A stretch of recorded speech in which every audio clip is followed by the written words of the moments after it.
আল্লাহর রহমত কি জিনিস জীবনে কখনো চিন্তা গবেষণা করার সময় হলো না। আল্লাহর রহমত হলো বান্দার সকল চেষ্টা যখন ব্যর্থ হয়ে যায়, বান্দার সকল চেষ্টা যখন থেমে যায়, আল্লাহ রাব্বুল আলামিনের রহমত তখন চোখের সামনে দেখা যায়। সুবহানাল্লাহ। আমার বন্ধুগণ, এমন বিপদে আমরা পড়ি যেই বিপদ থেকে বাঁচার আর কোনো রাস্তা আমাদের চোখে পড়ে না, অথচ আল্লাহ রাব্বুল আলামিন সেই বিপদ থেকে এমন ভাবে আমাদেরকে উদ্ধার করেন, যেই বিপদ নিয়ে উদ্ধার পাওয়ার জন্য, মুক্তি পাওয়ার জন্য কোনো চিন্তা আমার আপনার মগজের ভিতরে ঢোকে না। এমন আছে না?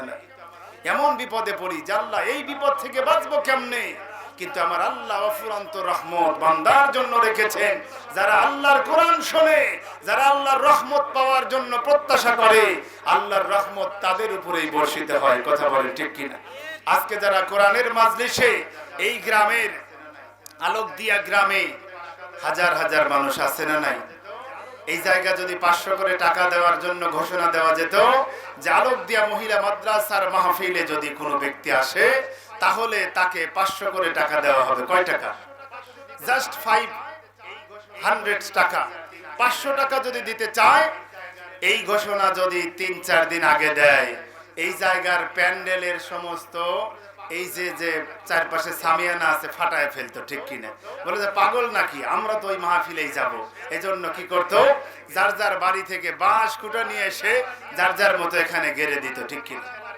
বাঁশ কুটা গাড়া নিয়ে আবার ধাক্কা ধাক্কি, মারামারি, ঠেলা ঠেলি হতো কি হতো না? বলবো যে আমার বাড়ি থেকে আমি একলা নাকি, আমার বাড়িতে 5 জন, 5 জনের জন্য কত জায়গা লাগবে চিন্তা করে দেখছো নাকি? বেটা বেটা ওই দিক থেকে, পিছা ওদিকে, এই নিয়ে মারামারি। পুলিশ নিয়ে এসে সিরাজগঞ্জ থেকে পরিস্থিতি নিয়ন্ত্রণ করা লাগতো। কথা বলেন ঠিক কিনা? মানুষ, আফসোস তোমাদের জন্য, যেই 500 টাকা, 1000 টাকা, 2000, 10,000, 20,000, 50,000, লক্ষ কোটি টাকা এই পৃথিবীর বুকে সাময়িক একটি সম্পদ, কিন্তু আমি আপনি চোখটা বন্ধ করার পরে আমার আপনার মালিকানা থেকে সমস্ত টাকা আমার আপনার থেকে আলাদা হয়ে যায়। আমার আপনার জীবনের যত সম্পদ সব কিছুর মালিকানা বাতিল হয়ে যায়, অথচ আমি সেই সম্পদের পিছনে আঁকড়ে ধরে থাকি যা ছেড়ে আমাকে যেতেই হবে, আর তার পিছনে আমরা যাই না যেই জিনিসটা আমার একান্ত প্রয়োজন। ঠিক কিনা?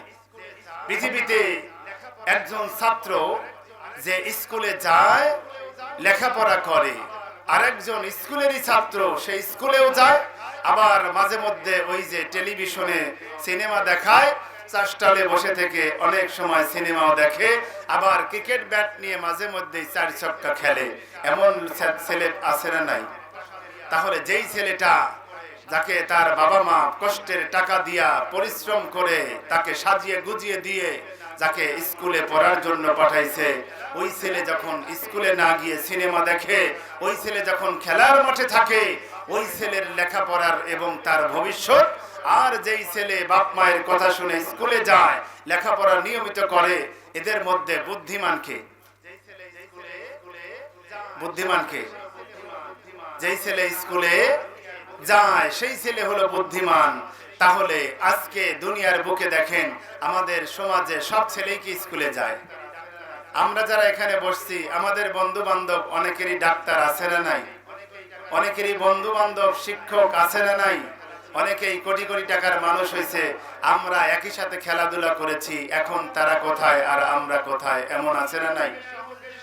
তাহলে আমার বন্ধুগণ, এই দুনিয়ার বুকে সহজ দৃষ্টান্ত হলো যারা দুনিয়ার বুকে সময়টাকে হারিয়ে ফেলেছি, আজকে যদি আরামের বিছানায় ঘুমায় থাকি, আগামী কাল ওই বিছানা থেকে যখন আমি মরে যাব, রাত্রিবেলায় যখন আমাকে মৃত অবস্থায় পাবে, সঙ্গে সঙ্গে আমাকে আপনাকে ওই বিছানা থেকে নামায়া নিচে একটা পাটি বিছায়া দিবে।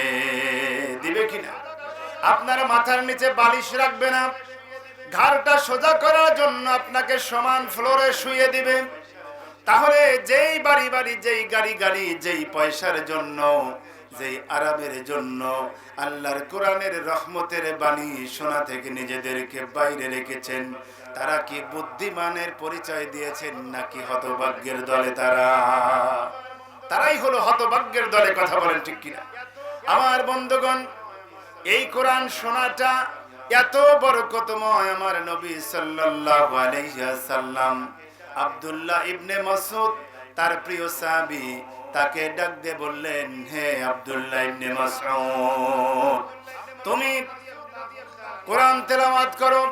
আব্দুল্লাহ ইবনে মাসউদ রাদিয়াল্লাহু তাআলা আনহু তিনি বললেন, ইয়া রাসূলুল্লাহ সাল্লাল্লাহু আলাইহি ওয়াসাল্লাম, আপনার উপরে আল্লাহ রাব্বুল আলামিন সরাসরি কোরআন নাজিল করেছেন, সুতরাং আপনার কাছ থেকে আমরা কোরআন শুনে মজা পাই, অথচ আপনি কেন আমাদের কাছ থেকে কোরআন শুনতে চান?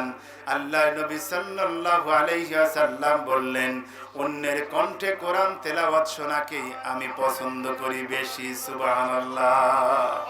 আমার নবী যেখানে কোরআন শোনা পছন্দ করেছেন, অথচ উম্মতে মুহাম্মাদি আল্লাহর নবী যেই দিন কিয়ামতের ময়দানে যখন পানি পানি বলে চিৎকার করবে গুনাহগার উম্মত, ওই দিন পানি বন্টন করার মতো দুনিয়ার কোনো মানুষ থাকবে না, একমাত্র আমার আপনার নবী মুহাম্মাদুর রাসূলুল্লাহ সাল্লাল্লাহু আলাইহি ওয়াসাল্লাম থাকবেন, ঠিক কিনা? তাহলে রাসূলের উম্মত দাবি করি, আর রাসূল যেই কোরআনের জন্য উহুদের ময়দানে দমদাম মোবারক শহীদ করে দিয়েছেন, তাইফের ময়দানে রক্ত ঝরিয়েছেন, আমার নবীর সেই রক্তাক্ত দেহ নিয়া যেই কোরআনের পক্ষে স্লোগান দিয়েছেন, যেই কোরআনের দাওয়াত মানুষের দ্বারে দ্বারে দিতে গিয়া রাতের অন্ধকারে নিজের বাড়ি থেকে পালায়েছেন, সুতরাং সেই উম্মত যদি আমরা দাবি করি ওই নবীর কোরআনের জন্য কোরআনের মাদ্রাসার মাহফিল ছেড়ে দিয়া আরামের বিছানায় ঘুমালে ওই কিয়ামতের দিন আল্লাহর নবীর কাছেই ধরা পড়তে হবে, ঠিক কিনা? কিসের উম্মত তুমি? আমার কোরআনের তেলাওয়াত হয়, কোরআনের মাদ্রাসার আলোচনা হয়, আর তোমার মনটা টিকে থাকে, তোমার মনটা পড়ে থাকে বিছানায়, মনটা পড়ে থাকে দোকানে। আল্লাহর কসম, ওই সমস্ত মানুষদেরকে কিয়ামতের দিন আল্লাহ রাব্বুল আলামিন অন্ধ করে কিয়ামতের দিন তুলবেন, ঠিক কিনা?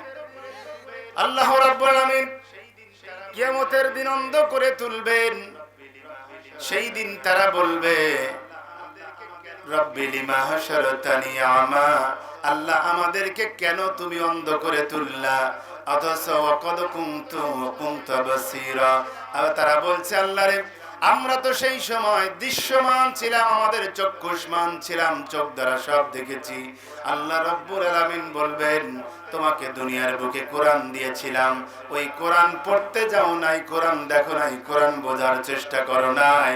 আমার আয়াত তোমার সামনে আলেম ওলামা পেশ করেছে, আমার নবী তোমাদের সামনে যেই দিনটাকে প্রতিষ্ঠা করে গেছেন, অথচ সেই কালেমার পক্ষে তুমি থাকো নাই, কোরআন খুলে দেখো নাই। আজকে সেই জন্য তোমাকেও আমি রব্বুল আলামিন অন্ধ করে দিয়েছি, তোমার দিকে আমার আর কোনো দৃষ্টি নাই।